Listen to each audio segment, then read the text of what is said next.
Number 1 వశీకరణ మాంత్రికుడు జ్యోతిష్యాలయం. ఎక్కడి వారికైనా ఒక్క ఫోన్ ద్వారా వెంటనే పరిష్కారం చెప్పబడును. స్త్రీ పురుష వశీకరణం, ప్రేమ, పెళ్లి, సంతానం, వ్యాపారం, కుటుంబ సమస్యలు, భార్యాభర్తల గొడవలు, గృహం, స్థలం సమస్యలు, కళ్యాణ దోషము పరిష్కరించబడును. దుష్ట శక్తులు తీయబడును. నాగదోషం తీయబడును. నాగబంధన, గుప్త నిధులు, ధనం, లంకె బిందెల కొరకు గురువు గారిని సంప్రదించండి. మీరు కోరుకున్న వారిని మీ వద్దకు చేర్చాలా? అంజనం వేసి చూపబడును. Guruji phone number 8185066725. అందరికీ నమస్కారం అండి. ఛానల్లోకి స్వాగతం అండి. ఏప్రిల్ మాసం 29వ తేదీ మంగళవారం తిథి మిథున రాశి వారి జాతకులు. గుర్తుపెట్టుకోండి, ఒక వ్యక్తి ఫోన్ చేస్తారు. ఫోన్ చేసి ఏం చెప్తారంటే తప్పక మీరు ఏడుస్తారు. ఆ యొక్క వార్త అటువంటిది. అసలు ఆ వ్యక్తి ఎవరు, ఏం చెప్పబోతున్నారు, మిథున రాశి జాతకుల జీవితంలో ఈ రోజున కలిగే శుభ అశుభాలు ఏమిటో తదితర అన్ని వివరాలు వీడియోలో తెలుసుకుందాము. వీడియో నచ్చితే తప్పకుండా లైక్ చేయండి. మీ లైక్ మాకెంతో సపోర్ట్ అండ్ ఎంకరేజ్మెంట్ గా ఉంటుంది. ఇక ఏ మాత్రము కూడా ఆలస్యం అనేదే లేకుండా మనం వీడియోలోకి వచ్చేద్దాము. ఈ రోజు మీరు ఏ పని చేసినా కాస్తంత నెమ్మదిగా సాగబోతుంది. తెలియకుండానే ఒక సమస్యలో మాత్రం ఖచ్చితంగా ఇరుక్కుంటారు. జాగ్రత్తలు తప్పనిసరిగా తీసుకోండి. అయితే తెలిసి చేసినా తెలియక చేసినా ఏదో ఒక తప్పు చేసే ఉంటారు. ఇతరులతో మాట్లాడేటప్పుడు జాగ్రత్త వహించండి. ఉన్నది ఉన్నట్లు మాట్లాడడం వల్ల మీకు శత్రువులు అధికమవుతారు. మీకు ఒక ఫోన్ కాల్ వల్ల అనుకునే విధంగా ఇబ్బందులు అయితే రాబోతున్నాయండి. కోపంలో మీరు ఏదో విషయంలో మాట జారి ఉండవచ్చు. దాన్ని పట్టుకుని మీపైన ఇతర వ్యక్తులు కక్ష సాధించబోతున్నారు.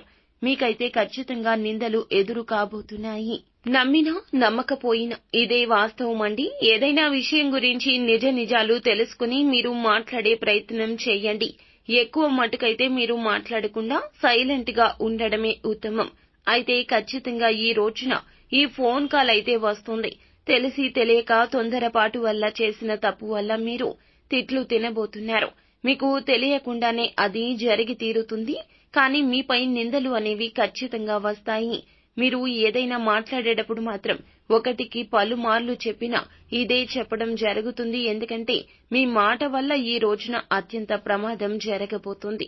కాబట్టి చుట్టుపక్కల ఉన్న వాళ్లే మీకు శత్రువులు అనే విషయం, ఈ యొక్క విషయం మీద ధ్యాస ఉంచండి. ఏదో విషయంలో మీరు కోపంలో ఏదో ఒక మాట తూలి ఉండవచ్చు, జార విడిచి ఉండవచ్చు. దాన్ని పట్టుకుని ఈ రోజు మీపైన వారు ఖచ్చితంగా కక్ష సాధించే ప్రయత్నం చేసి సక్సెస్ కాబోతున్నారు. మీరు వెక్కి వెక్కి ఏడుస్తారు, నిందల పాలు అవుతారు. ఏదైనా విషయం గురించి నిజం తెలుసుకుని మాట్లాడడం చాలా వివేకము. అయితే ఒక ఫోన్ కాల్ రూపంలో మాత్రం మీకు తిట్లు అయితే కలగబోతున్నాయి. దీన్ని ఎవ్వరూ తప్పించలేరు. చేయని తప్పుకు మాత్రం అబాసు పాలవుతారు. ఈ యొక్క మాసంలో ఈ రోజున ఇలా జరగబోతుంది. మిశ్రమంగా ఉండబోతుంది. ఏ పని చేసినా నెమ్మదిగానే పూర్తవుతుంది.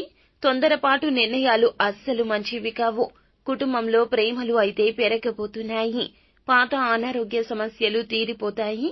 కుటుంబంలో ఉన్న అనారోగ్య సమస్యలు కూడా కాస్తంత మేర తగ్గుముఖం పట్టే అవకాశం ఉంది. ఈ రాశివారు, వీరికి శత్రువులు అధికంగా ఉన్నారండి.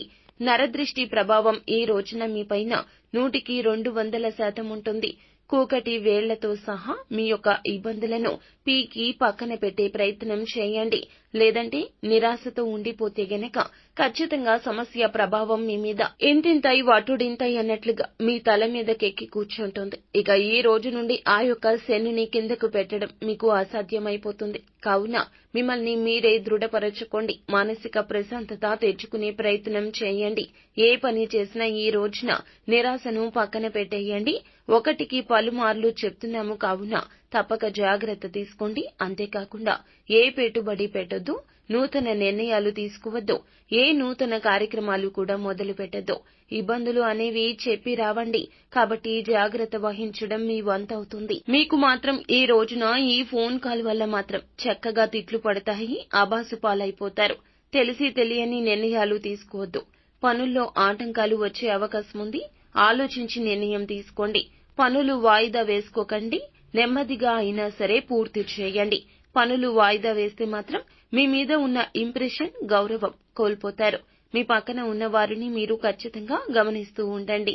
పనులలో ఇబ్బందులు అయితే తప్పక వస్తాయి కావున ఇబ్బందులు పక్కన పెట్టేసుకుంటూ పనులు చేస్తూ ముందుకు సాగండి. అంతేకాని ఎవరి పనుల్లో కూడా జోక్యం చేసుకోవద్దు. మీకు ఎంత బాగా వచ్చిన పని అయినా ఎదుటి వారి విషయంలో మాత్రం వేలు పెట్టవద్దు. ఇది మీకు సరి అయిన సమయం కాదు. నిత్యం శివారాధన తప్పక చేసుకోండి. ఏ పని మొదలు పెట్టబోతున్నా కూడాను ఇంటి నుండి బయటకు వెళ్లేటప్పుడు ఖచ్చితంగా పరమశివుని ఫోటో ముంగిట ఆవు నేతి దీపం వెలిగించి పరమశివుని నమస్కరించుకుని ఇంటి నుండి బయటకు వెళ్ళండి. అంతా మంచే జరుగుతుంది. శుభం భూయాత్.